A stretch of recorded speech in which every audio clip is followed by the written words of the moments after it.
ஒவ்வொரு நட்சத்திரக்காரர்களுக்கும் இந்த மாதம் என்னவெல்லாம் நிகழ காத்திருக்கிறது, நட்சத்திர ரீதியாக எனக்கு கிரகங்கள் எப்படி இந்த ஒரு மாதம் என்னை இயக்கப் போகிறது. நான் நிறைய ராசி பலன் எல்லாம் பார்த்துட்டேன், வார பலன் எல்லாம் பார்த்தேன், பிரபஞ்சம் சொல்ற செய்தி எல்லாம் கேட்டேன். எனக்கு கரெக்டா ஒத்து வர மாதிரி தான் இருக்குது. என்ன புதுசா நட்சத்திர பலன் எனக்கு செட் ஆகுமா அப்படின்னா, ஒவ்வொரு நட்சத்திரத்தின் வழியாகத்தான் அந்த கிரகங்கள் இயக்கப்படுகிறது தான் என்பதுதான் உண்மை. ஸோ அந்த வகையில பார்க்கும்போது நட்சத்திர பலன்கள் தொடர்ந்து ஒரு 3-4 மாதம் நம்ம பார்த்துட்டு இருக்கோம். அந்த வரிசையில இப்போ எனக்கு என்னுடைய நட்சத்திரத்திற்கு எந்த மாதிரியான பலாபலன்கள் இந்த ஒரு மாதத்தில் நடக்க காத்திருக்கிறது அப்படின்னு சொல்லி பார்த்தோம்னா, இப்ப நம்ம பார்க்கக்கூடிய நட்சத்திரம் என்ன அப்படின்னா பூர நட்சத்திரம்.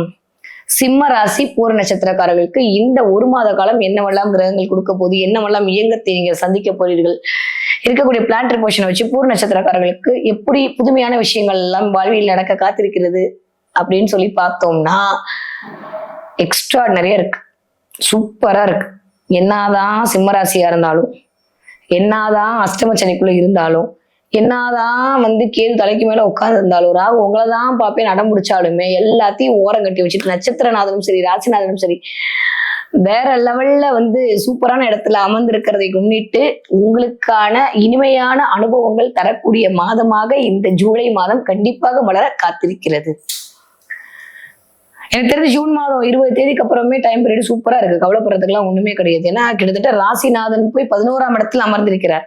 அதுவே ஒரு ஆகச்சிறந்த முன்னேற்றம். 10க்கு குருவோட அமர்ந்திருக்கிறார், 10க்கு புதனோடு அமர்ந்திருக்கிறார், 11ஆம் வீட்டு அதிபதியோடய அமர்ந்திருக்கிறார். லாபத்தை பன்மடங்காக பெருக்கக்கூடிய அமைப்புல தான் இருக்கு. லாபம்னா என்னங்க, நீங்க செய்யற வேலைக்கான லாபம், நீங்க செஞ்ச வேலைக்கான ஒரு விஷயம் தான் லாபம். நீங்க இது வரைக்கும் பண்ண எல்லாத்துக்கான ஒரு இம்பாக்ட் தான் லாபம். பணம் மட்டுமா அப்படின்னு அந்த இடத்துல நம்ம எடுக்கவே வேண்டாம். சோ இந்த தடவை என்ன ஆக போகுது அப்படின்னா, சிம்ம ராசியில் இருக்கக்கூடிய பூர நட்சத்திரக்காரர்களுக்கு நட்சத்திர நாதனே சுக்கிரன் தான். அவரே ஆட்சி வாங்கி தான் உட்கார்ந்துருக்காரு. 10க்கு 15ஆம் தேதிக்கு அப்புறம் அவருடைய 2ஆம் வீட்டில் போய் அமரப் போகிறார், நம்மளோட 11ஆம் வீட்டுல போய் அமரப் போகிறார். கூட்டி கழிச்சு பார்த்தா பூர நட்சத்திரக்காரங்களுக்கு வாழ்வுதான் அப்படின்ற மாதிரிதான் இருக்கு. பிடிச்சிட்டு இருந்த ஏதோ ஒண்ணு உங்களை விட்டு வெளியில வரப்போகுது, ஒரு நிம்மதி பெருமூச்சு விடக்கூடிய காலகட்டமா இருக்க போகுது. பட் வாட் நெக்ஸ்ட், எப்படிதான் இருக்க போறோம், எப்படி சமாளிக்க போறோம், என்ன பண்ண போறோம்னு தெரியாம முழிக்கிறது கண்டிப்பா கேது கொடுப்பாரு. அதுல எந்த மாற்று கருத்தும் இல்லை. நான் கேது ஒவ்வொரு பேருக்கும் ஒவ்வொரு மாதிரி இயங்குவாரு இல்ல. மக நட்சத்திரத்துக்கு நான் சொன்னேன் இப்படி, ஏன்னா பூர நட்சத்திரக்காரங்க அடுத்து என்ன பண்ண போறோம், அடுத்து எப்படி இருக்க போகுது, நான் என்ன பண்ணணும், நான் ஒழுங்கா தானே போயிட்டு இருந்துச்சு, ஏன் திடீர்னு எனக்கு மட்டும் இப்படி அப்படின்ற மாதிரி ஏதாவது ஒரு குழப்பத்தை கொடுக்கும். ஏன்னா 11ஆம் இடம்ன்ற லாபஸ்தானம் இருக்கும்போது லாபம் வரக்கூடிய இடத்துல ஏதோ ஒரு சரிவு இல்ல ஏதோ ஒரு இது வரப்போகிறது. பட் அதே சமயம் சுக்கிரன் அப்படின்னு சொல்லக்கூடிய அமைப்பே, சுக்கிரன் அப்படின்னாலே ஒரு பெண், ஒரு பெண்ணுக்கு செவ்வாய் தான் கணவன், ஒரு ஆணுக்கு சுக்கிரன் தான் மனைவி. அப்ப சுக்கிரன் அப்படின்னு சொல்லக்கூடிய பூர நட்சத்திரக்காரர்களுக்கு உங்களுடைய மனைவியின் மூலமாக ஒரு ஆதாயம் கிடைக்க போகிறது. சுக்கிரன் அப்படின்னாலே அக்கா, உங்க அக்கா மூலமா ஒரு ஆதாயம் கிடைக்க போகிறது. சுக்கிரன் அப்படின்னாலே அத்தை மூலமாக ஒரு ஆதாயம் கிடைக்க போகிறது, ஒரு லாபம் கிடைக்க போகிறது. சோ கூட்டு கழுத்தி பார்த்தா பூர நட்சத்திரக்காரங்களுக்கு நிறைய புது வரவு இருக்கு இந்த தடவை. சோ கவலைப்படுறதுக்குலாம் ஒண்ணும் இல்லை. நான் தான் சொல்லிட்டேன் எடுக்கும் போதே, ஏன்னாதான் இவ்வளோ பிளானட் போட்டு உங்களை ஆட்டி படைப்பேன். அதனால எப்பயும் போல ஜாலியா சொபிஸ்டிகேட்டடா சந்தோஷமா நான் உண்டு என் மேல ஒண்ணு எல்லாத்தையும் மிரட்டிக்கிட்டு உருட்டிக்கிட்டு இருக்கக்கூடிய ஒரு ராசியாக இந்த பூர நட்சத்திரக்காரர்கள் தான் திகழ போகிறீர்கள். சோ கவலைப்படுறதுக்குலாம் ஒண்ணுமே இல்லை. லாபம் அதிகரிக்கக்கூடிய காலகட்டமாக இருக்கு. 10க்கு நட்சத்திரநாதனும் போய் லாபம் தரக்கூடிய இடத்தில் 15ஆம் தேதிக்கு அப்புறம் 24ஆம் தேதிக்கு அப்புறம் போய் இருக்க போறாரு. 15ஆம் தேதிக்கு அப்புறம் போய் 12ல உட்கார போறாரு. இந்த 12ஆம் இடம் என்று சொல்லக்கூடிய இடம் விரைத்தி சுற்றினாலும் அதுதான் கணவன் மனைவிக்கான ஒற்றுமையை சொல்லக்கூடிய இடமும் சரி. அதனால பூர நட்சத்திரக்காரர்கள் முதல் 15 நாட்களும் சரி, அடுத்த 15 நாட்களும் சரி, எனக்கு தெரிஞ்ச என்னுடைய கணப்பு கரெக்டா இருந்தது அப்படின்னா நிறைய ஊழல் தீர்ந்து கூடல் அதிகரிக்கக்கூடிய காலகட்டமா இருக்கு. ரொம்ப நாளுக்கு அப்புறம் நிம்மதி பெருமூச்சு விடக்கூடிய காலகட்டமா இருக்கு. எதுல கவனம்லாம் இருக்குன்னா ஆரோக்கியத்தில் மட்டும்தான் கவனம் தேவைப்படக்கூடிய, ரொம்ப ரொம்ப கேர்ஃபுல்லா இருக்கணும் ஹெல்த்ல. அதே மாதிரி காலபுருஷனுடைய 3ஆம் வீட்டுல போய் ராசிநாதன் வரும்போது இந்த கையில ஏதாவது பிரச்சனை வருது. எனக்கு தெரிஞ்சு போன 15ஆம் தேதியில இருந்தே ப்ராப்ளம் வந்துடும். கையில ஏதாவது பிரச்சனை வர்றது, ஷோல்டரை தூக்க முடியாம ஒரு பெயின் வர்றது, கால் சம்பந்தப்பட்ட பிரச்சனை வர்றது, அப்புறம் நடந்தா இந்த மூச்சு வாங்குறது, இந்த மாதிரியான சில விஷயங்கள் வந்துட்டு போகும். கவனமா இருக்க, கழுத்து சுருக்கிக்கிறது, இந்த மாதிரியான விஷயங்கள்லாம் இருக்கு. ஸோ அதுல கொஞ்சம் கேர்ஃபுல்லாக இருக்க வேண்டிய காலகட்டமா இருக்கு. பணம் அப்படின்ற இடத்துல இருந்த, அதாவது என்ன சொல்றது, டயத்துக்கு கேட்கும் போது பணம் கிடைக்கிறதே பிளஸ்டுங்க. எனக்கு கேட்ட ஒரே ஒரு விஷயம், நீங்க பிளஸ்டு பேபி தான். கேட்கும் போதே கேட்கறதுக்கு இப்ப எனக்கு ஒரு வேலைக்கு ஒரு பணம் வேணும் அப்படின்னா கரெக்டா எனக்கு டான் அக்கௌண்ட்ல விழுந்ததுன்னா அது எப்படி, அது கடன் வாங்குறேனோ இல்ல நான் செஞ்ச வேலைக்கான காசு வருதோ, அது ரெண்டாவது. கேட்ட நேரத்துல கேட்ட மாத்திரம் பணம் கிடைக்கிறதுன்றதே ஒரு பெரிய பிளெஸிங் தான். அந்த மாதிரியான பிளெஸிங் அனுபவிக்கக்கூடிய காலகட்டமாகத்தான் பூரண நட்சத்திரக்காரர்களுக்கு இந்த ஒரு மாத காலம் அப்படின்றது ஏதே இருக்கு. ஜூலை மாதம் 1ஆம் தேதியில இருந்து ஜூலை மாதம் 31ஆம் தேதி வரைக்குமே கொஞ்சம் பணம் அப்படின்ற விஷயம் கொஞ்சம் நிறைய கிடைக்க போகுது. அதன் மூலமாக ஒரு நல்ல வாழ்வியல் முன்னேற்றம் அப்படின்றது இருக்க போகுது. நிறைய பேருக்கு எதிர்பார்த்த வேலை மாற்றம் கிடைப்பதற்கான வாய்ப்புகள் இருக்கு. 11ஆம் இடத்துல உட்கார்ந்து இருக்கும் போது ராசிநாதன் கொஞ்சம் கான்பிடன்ட் இன்க்ரீஸ் பண்ணி கொடுப்பார், லாபத்தை கொடுப்பார். பெண்கள் மூலமான ஒரு லாபம், பெண் குழந்தைகள் மூலமாக ஒரு லாபம், உங்களுடைய மனைவியின் மூலமாக ஒரு லாபம், உங்களுடைய அக்காவின் மூலமாக ஒரு லாபம்ன்ற மாதிரி ரொம்ப லாபத்தை தரக்கூடிய அமைப்பாகத்தான் இருக்கிறது. 24 தேதிக்கு அப்புறம் அது இன்னுமே அதிகரிக்க போகிறது. சோ பிரச்சனை எல்லாம் ஒண்ணும் இல்லை. அப்பாடி யாரோ ஒருத்தவங்க எனக்கு இருக்காங்கப்பா அப்படின்ற மாதிரியான ஒரு நிம்மதி பெருமூச்சு விடக்கூடிய காலம். எனக்கு என்னன்னா இந்த 10வது 11ஆம் இடத்துல போய் ராசிநாதன் அவரே மருத்துவக்காரன், மிகச்சிறந்த மருத்துவம் கிடைக்கிறதுக்கான வாய்ப்பு எல்லாம் இருக்கு. சோ பூர நட்சத்திரக்காரங்க பெருசா யோசிக்கிறதுக்கெல்லாம் ஒண்ணும் இல்லை. நீங்களா போட்டு மனசை குழப்பிக்காம இருந்தீங்கன்னா போதும், மற்றபடி எல்லாமே நல்லாதான் இருக்கு. 12ஆம் இடம்னு சொல்லும் போது ஜூலை 15ஆம் தேதிக்கு அப்புறம் வேணா கொஞ்சம் லைட்டா ஜர்க் ஆகலாமே தவிர, கொஞ்சம் விரயம் வரலாமே தவிர, அந்த நேரத்தில் கொஞ்சம் விரயம் வருவதற்கான வாய்ப்புகள் எனக்கு தெரிஞ்சு அந்த நேரத்திலும் கிட்டத்தட்ட நான் சொன்ன 3 பேரால தான் விரயம் வரதுக்கான வாய்ப்பும் இருக்கு. வந்ததுன்னா அதன் மூலமாக ஒரு சின்ன சின்ன ஒரு கருத்து வேறுபாடு வரலாம். ஏன்னா அங்கிருந்து டைரக்டா பார்க்கக்கூடிய இடம் 7ஆம் இடமாக இருப்பதனால் கொஞ்சம் துணைவரிடம் விட்டு கொடுத்து போக வேண்டிய நிலைமை தான். தேவையில்லாம ரொம்ப எக்ஸ்பெக்டேஷன் எல்லாம் வச்சுக்காதீங்க. இந்த பூர நட்சத்திரம் சுக்கிரனாலே அப்படிதான், ரொம்ப சுகமா இருக்கணும் அப்படின்ற மாதிரி எப்பயுமே அப்படிதான், ஏதோ ஒரு யாரிலேயே இருப்பாங்க.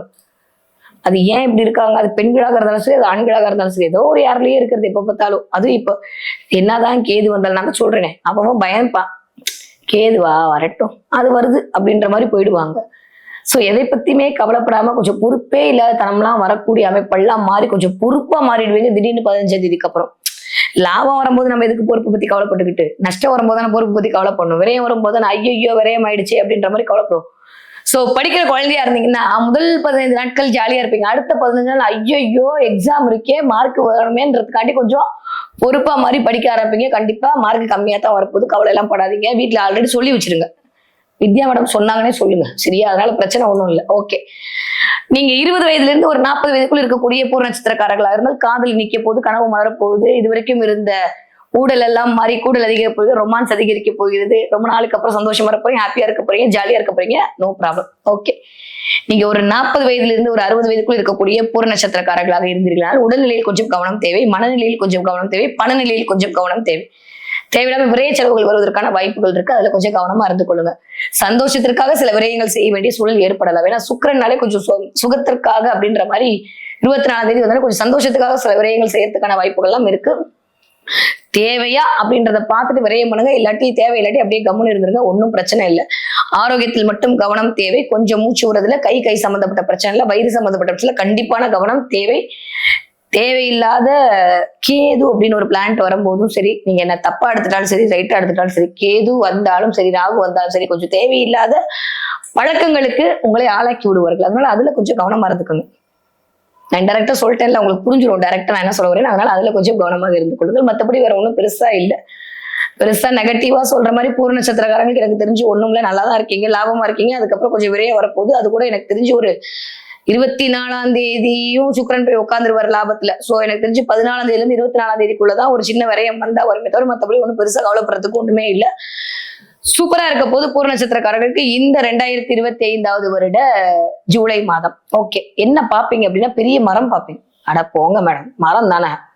அதுதான் புதுசா அந்த டைனோசர் பாக்குறது, திமிங்கலம் பாக்குறது, ஒரு வித்தியாசமான ஒரு மிருகங்கள் பாக்குறது, கொஞ்சம் பெரிய மிருகங்கள் பாக்குறது, பெரிய விஷயங்கள் பாக்குறது அப்படின்ற மாதிரி கொஞ்சம் பெரிய மரங்கள் பாக்குறது, பெரிய மரத்தின் அடியில் இருத்தல், ஏதாவது மரத்துல போய் பக்கத்துல உட்காந்துக்கிறது, ஏதாவது ஒரு மரத்தை சுத்தி வருதுன்ற மாதிரி மரம் உங்களோட சமயப்படுதுன்னா விருட்சம் அப்படின்னு சொல்லக்கூடிய அமைப்புலதான் நிறைய சித்தர்கள் குடியிருப்பார்கள்.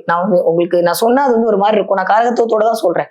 கேது அப்படின்னா நிறைய சித்தர்களை இண்டிகேட் பண்ணக்கூடிய இடம் தாங்க. நிறைய விருட்சத்தினுக்குள்ளதான் அமர்ந்திருப்பார்கள். அப்ப நிறைய விருட்சத்தோடைய பிளெஸிங் கிடைக்கிறதுக்கான வாய்ப்பு. பஞ்சபூதங்கள் இந்த விருட்சத்தோட பிளெஸிங் கிடைக்கிறதுன்றது ஒரு பெரிய விஷயம் தாங்க கண்டிப்பா.